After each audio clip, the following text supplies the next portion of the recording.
that's close and very near to my heart. And we're just here to talk about why that is. And we're going to learn more about the project and the organization. So let me see where Dana is. There she is.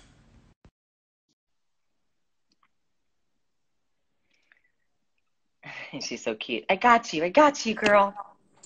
Hi. Hi. Hi, Lana.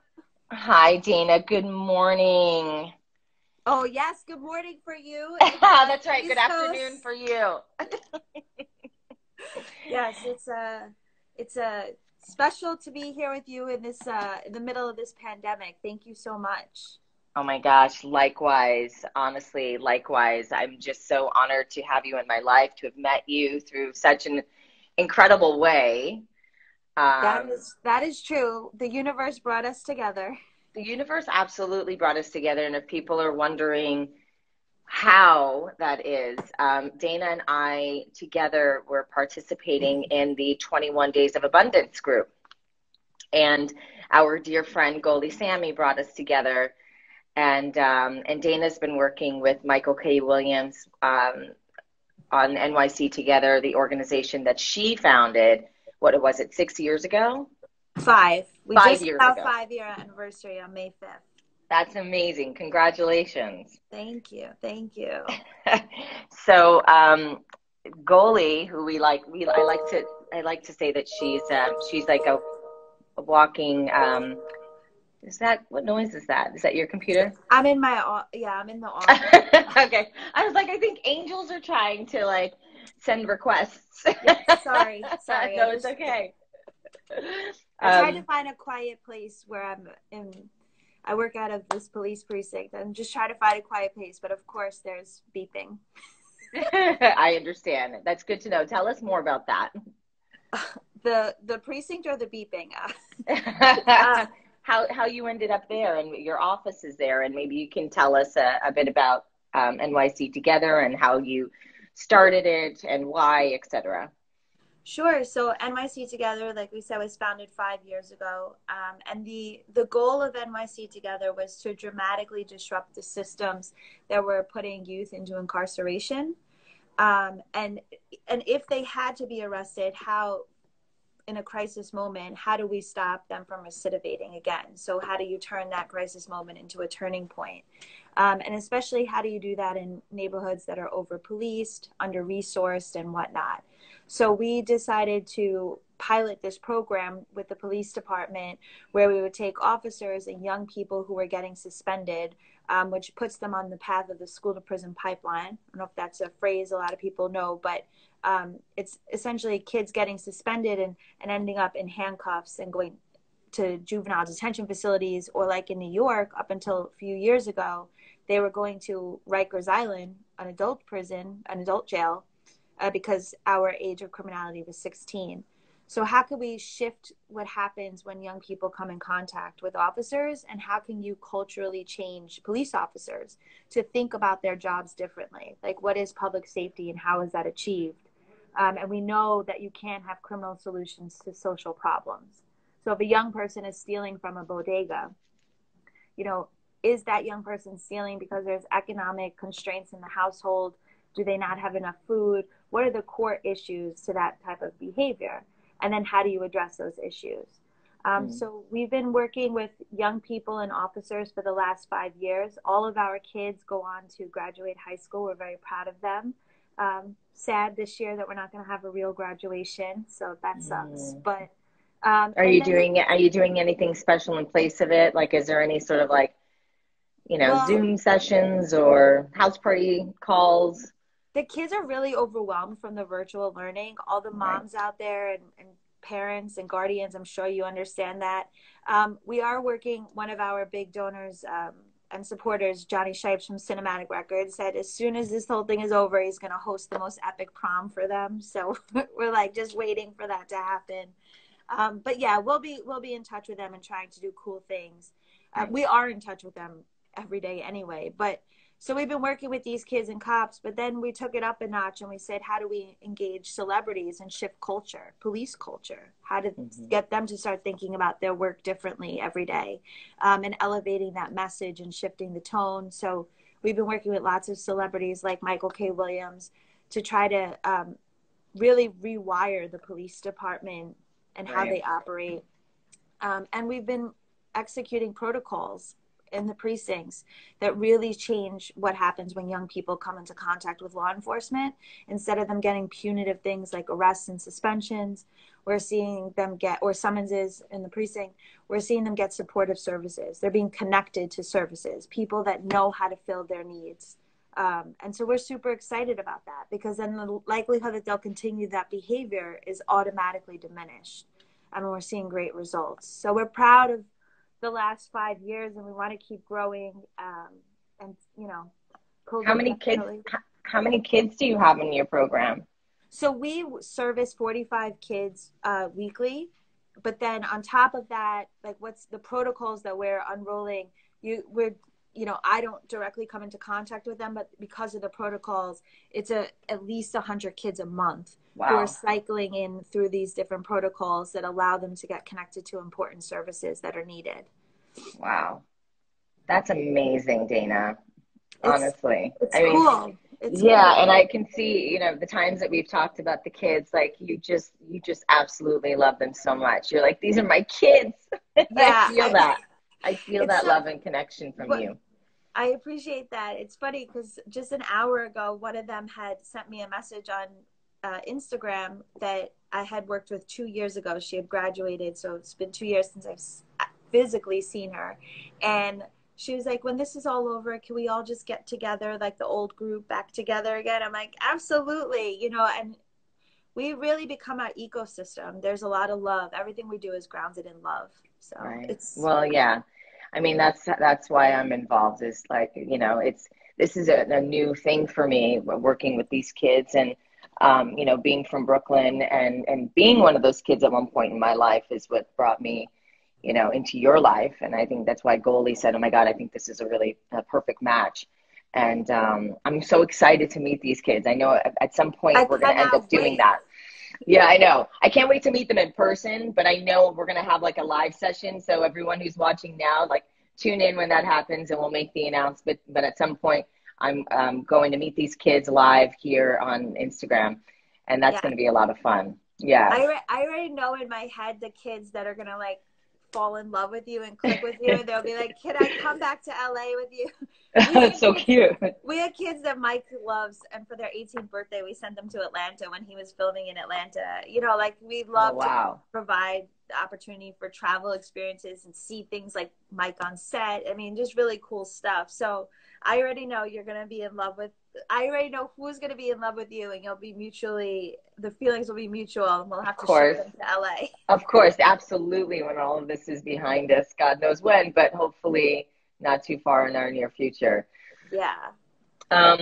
Wanted to talk a little bit more about, why you started NYC Together, and, a little bit of your background in this kind of work. Yeah. Well, I think in learning about you, your life is exactly the reason why I started this. I mean, and you could, if you want to share your own story, but just like talking to you and you saying like, I made it, right? I fell into opportunities. I hustled. I really did the hard work, and now you're a gift to the world. And all of my kids are gifts to the world, all of them. And our humanity really relies and depends on people reaching their goals and their dreams and being the people that they're supposed to be. And unfortunately, we live in a country that the disparities are huge, and our young people are faced with obstacles that are unheard of. People, you can't imagine where some neighborhoods look like third world countries.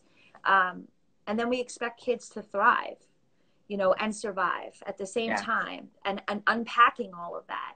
And so starting the organization was really my obligation.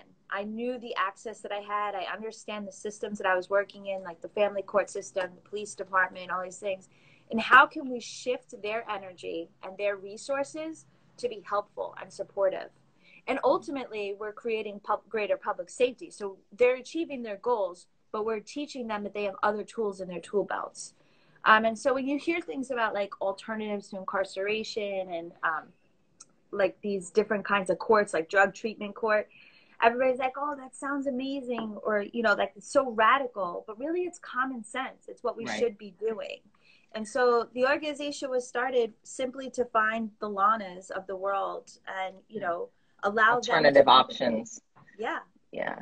Allow them because I remember when I grew up in Brooklyn, you know, I was probably about 12 years old, and there was this one kid that I had a huge crush on, you know, and actually he became my first kiss.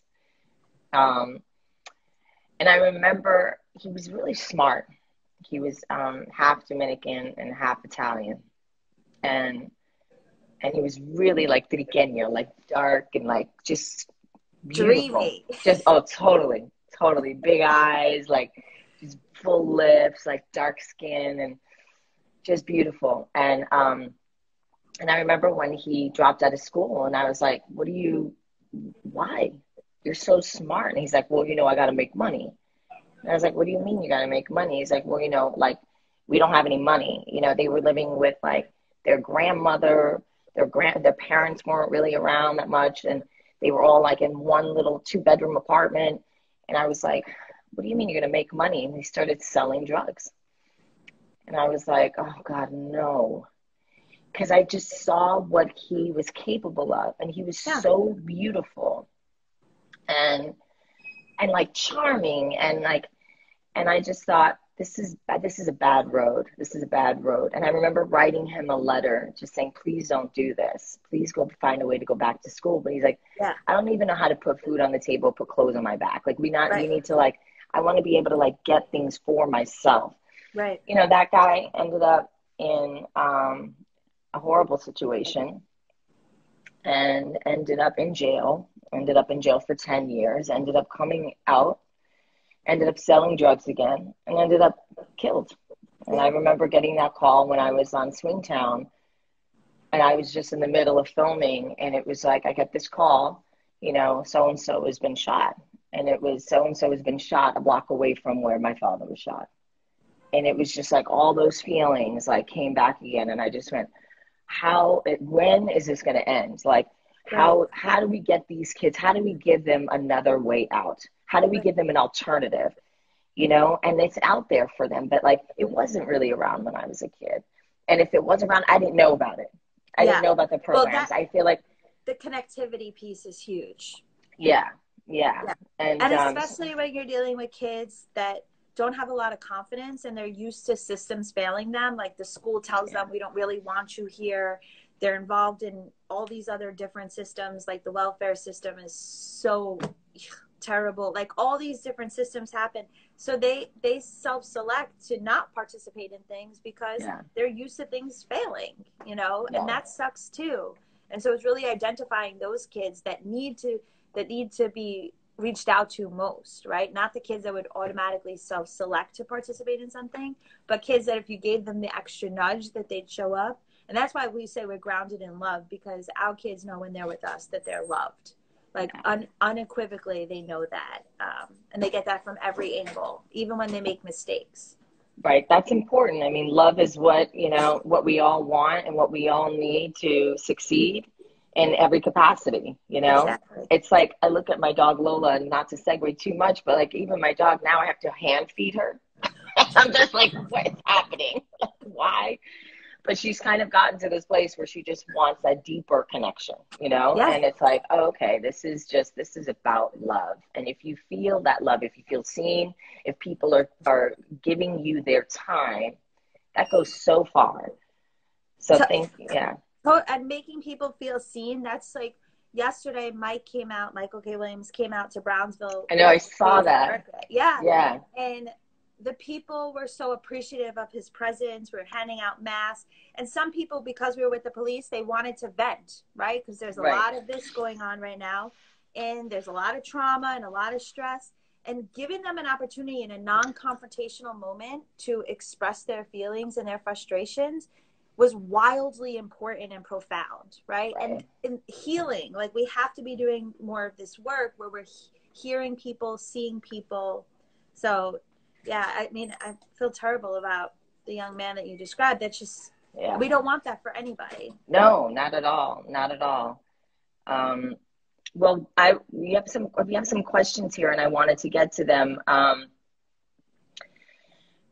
What have been some of the big accomplishments of the organization since you started?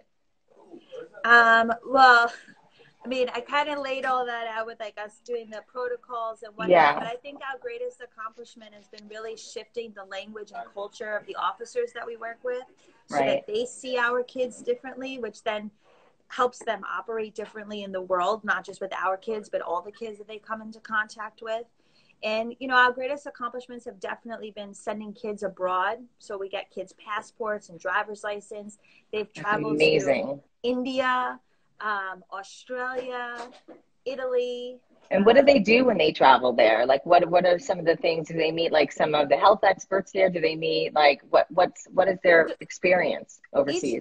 Each trip has been different, but for India, they did a yoga retreat. Oh, that's amazing. So that was really special. Australia was our last trip that we went on, and that was all about leadership and mentorship. So teaching them how to be leaders and mentors to kids below them, like in grades below them, meaning. So that was really great. I mean, just think about going to Australia, 24 hours. Oh my God. It was wild. So I mean, really I wish I was one of your kids back then. Like, if I could bring you back into time with me. I mean, and their whole world changes and opens up. And we also do local trips. So we go to Atlanta. We work with Usher in Atlanta. He does a youth leadership program over the summer. So the kids get to go down there and be with all these different kids and explore music and entrepreneurship. Wow. So just like the mobility piece, because a lot of kids, and you know this from where you grew up, you don't leave your block because you can't, right? Either the financial constraints or the danger of crossing into different neighborhoods, you know. So for our kids to travel is wild. It's awesome.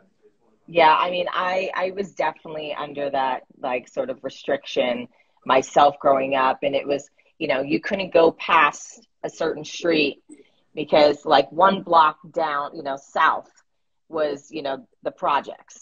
And my father was very much like, do not go past this street. You can go this way, but do not go past that street and do not go past that street. And it was like, I had like a, you know, maybe like an 8-block radius that I could travel within, and that was it. Right. And it was very much like, oh, okay. And I remember growing up, I remember seeing when other sort of gangs, I guess you can call them, like these groups of guys, you know, that would cross into our neighborhood and it would just go down. Yeah. And it was like, you know, you're hitting the floor, you're like trying to dodge, shoot out some bullets, and you're like, this is crazy. And I just remember thinking like, I'm 13 years old. Like no kid should be in this situation. No child should have to be fearful of their lives when they're walking home from school. So the girl that I mentioned that messaged me that had graduated, she was one of my junior high students, and that group of girls, it was a girls group. There was a shootout in the park next to their school. I mean, like a drive-by shooting, and just thinking about like logistically, like what does that do to you internally, and really addressing that, and then exposing them to a world where safety exists. And the idea is not that we have to take kids out of their community, you know, because I really believe that the communities that we work in are some of the most amazing and resilient communities ever. Mm-hmm. It's about using our voices and platforms to support those communities and make sure that those communities are getting the things that they need and that they deserve. I'm not asking for anything special, but let's give these communities what everybody else has. You know, why is a park getting a $1.2 million renovation in Greenpoint or Williamsburg and a $700,000 renovation in Brownsville, right? Why don't we have equal numbers of parks? Why do we have economic disparities and things? So really, like, our kids deserve these opportunities, and they better markets, better, you know, better quality food, better access to, like, you know, whatever is needed that other communities have. What are the communities that you work in predominantly? So we have Brownsville, East New York, Bedford-Stuyvesant, Fort Greene. We have kids that live in Canarsie and Flatbush. So, you know, these communities are historically over-policed. These communities are historically neglected when it comes to funding. And that's a systems problem. That's not the community. Like, this is not something that residents should have to take on alone. This is the equity fight, right? How do we make sure that all communities have the access and the supportive funding that they need to thrive? and so now that we're facing this COVID-19 pandemic, how has it affected these communities, and what is NYC Together doing to sort of, you know, lend a hand into helping these communities and helping these children? Like, can you tell us more about that? Sure. So the week before the schools were going to close down, I knew already that my kids were not going to be the kids that had laptops at home or Wi-Fi. And the Department of Education was like, we're going to get 300,000 iPads out and this, that, and the other. And this system continuously fails our students, so we weren't going to rely on them. We immediately mobilized and activated the hip hop community here.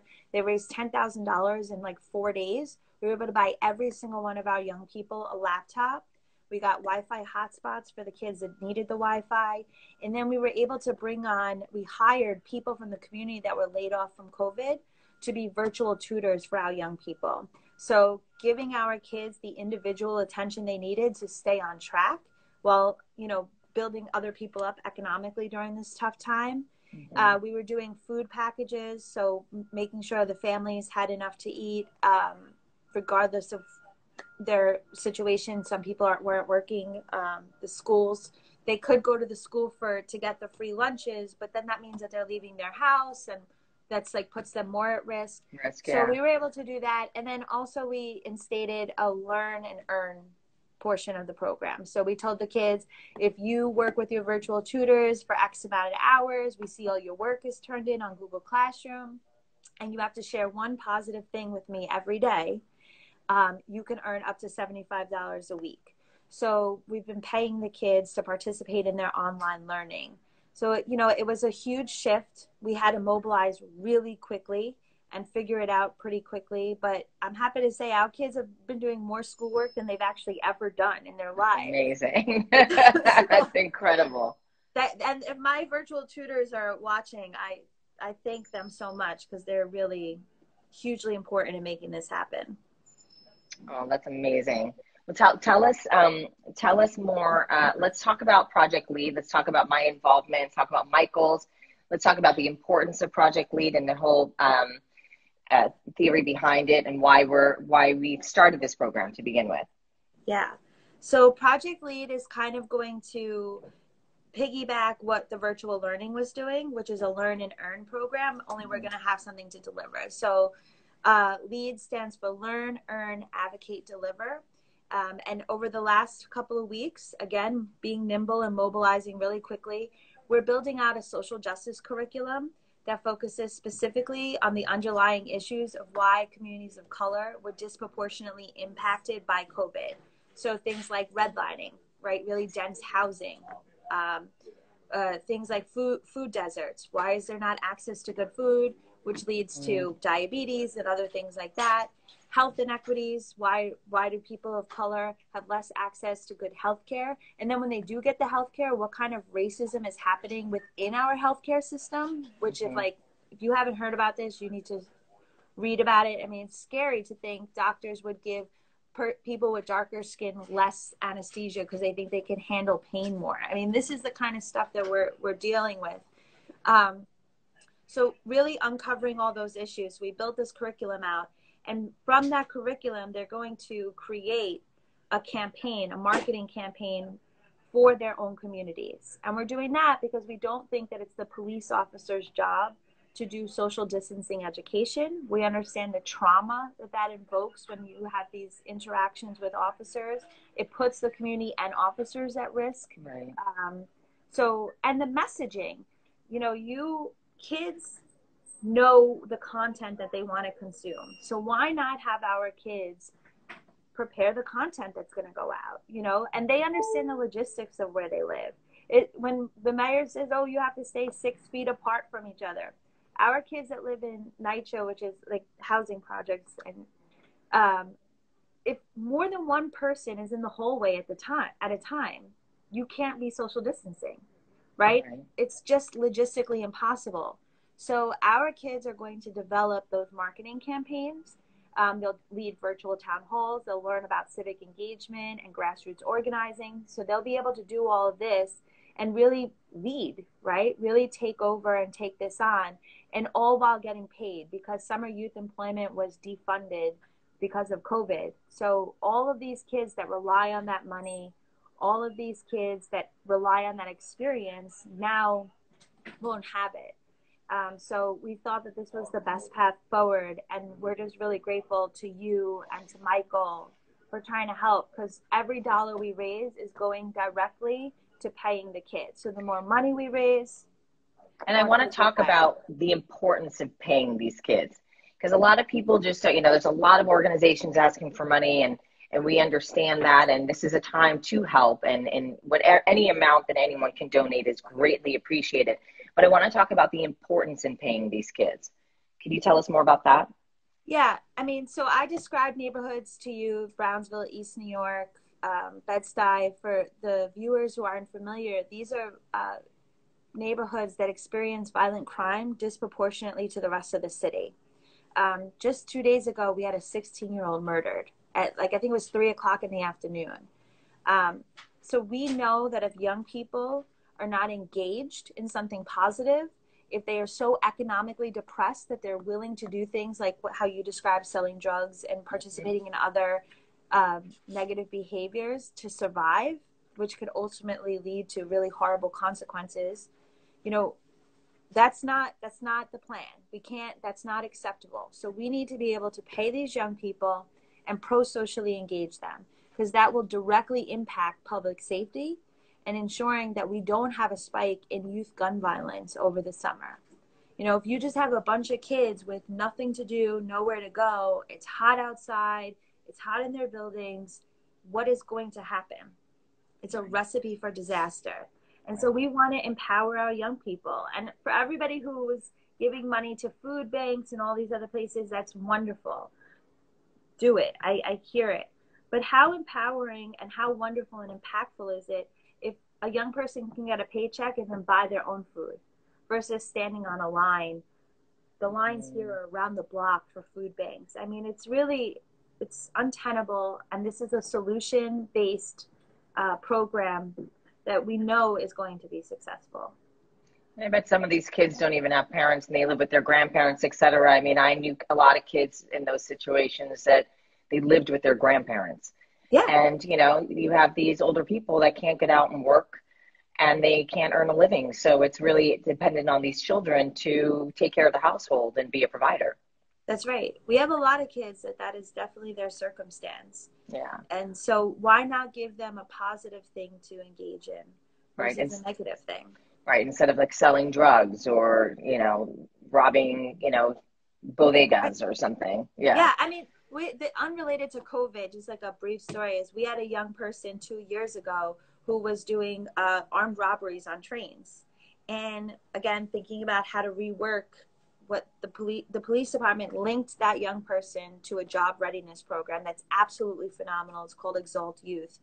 And that young person did not commit another robbery. It's been 2 years. We're still in contact with that young person. Wow. So like that dramatically changed the trajectory of that person's life while also creating increased public safety because the robbery stopped. Mm-hmm. You know, so like just really thinking about how crucial it is to make sure that our kids are employed, they're safe, and they're engaged this summer. Dana, thank you so much. I love the work that you're doing. It's so inspiring. It's admirable. I'm so honored that you brought me on board. Oh, we're grateful for you. Trust me, you've been a breath of fresh air in all of this. Well, thank you. I mean, I honestly have to thank the fans and everyone that's tuned in right now, because I know so many of them have donated, and I just want to thank them. and thank them for supporting me and the beliefs that I have and the causes that are near and dear to my heart. And this is my number one during this pandemic. That NYC Together is the one that's like really filling up my whole heart right now.